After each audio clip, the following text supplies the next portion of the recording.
Hello everyone, welcome to Goddess Talk, our blog where I'm going to be sharing with you the story of what's happening to sacred feminine wisdom, indigenous culture, sacred sexuality, and tantra in the court case here in Phoenix, Arizona. Today I wanted to share with you the idea of cult versus culture. The sacred sexuality movement, the earth worshiping people here in the United States are frequently referred to as a cult because there are not that many people who practice this faith. I'd like to look at the idea that we do have a culture of sexuality in the United States, and so I'd like to describe for you the culture of sex in the U.S.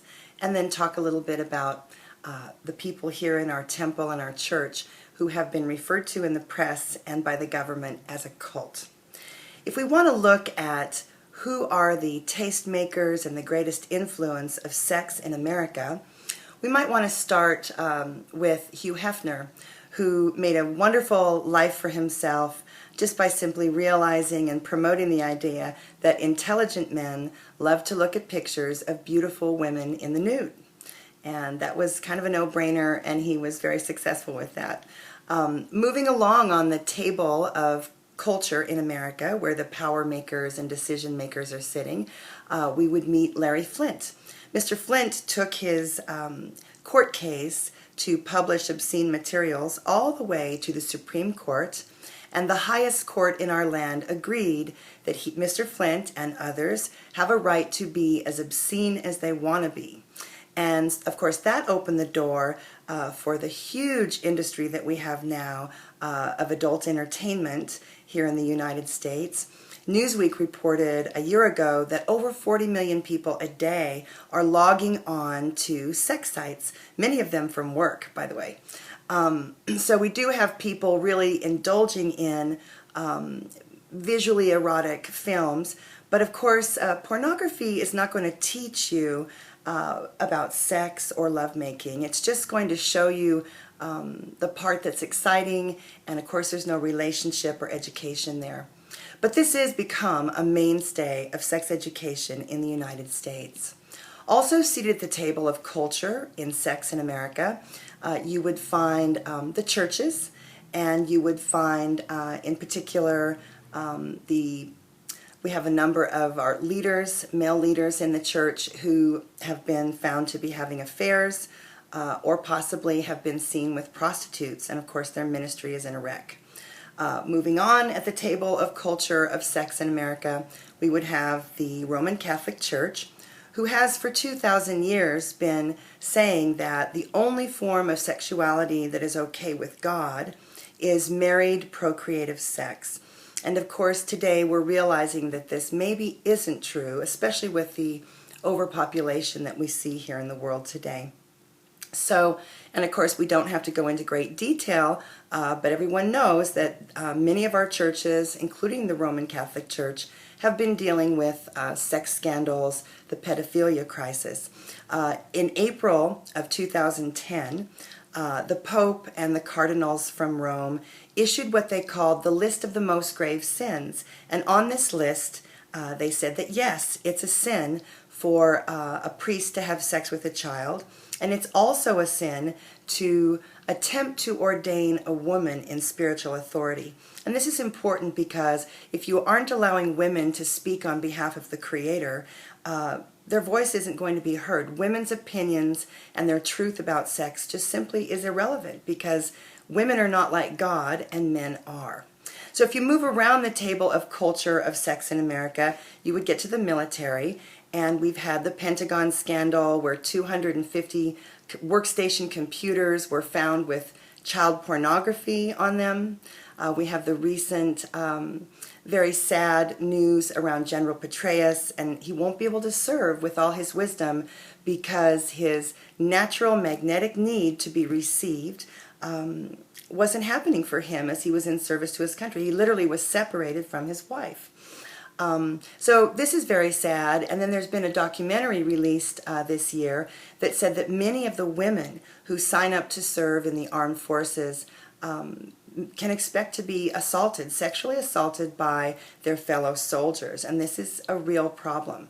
So this is what we see a lot of in the news, the culture of sexuality in America. Of course, there's the Penn State sex scandal, and really not more than a week or two goes by without seeing a fresh new sex scandal at the highest levels in our power institutions.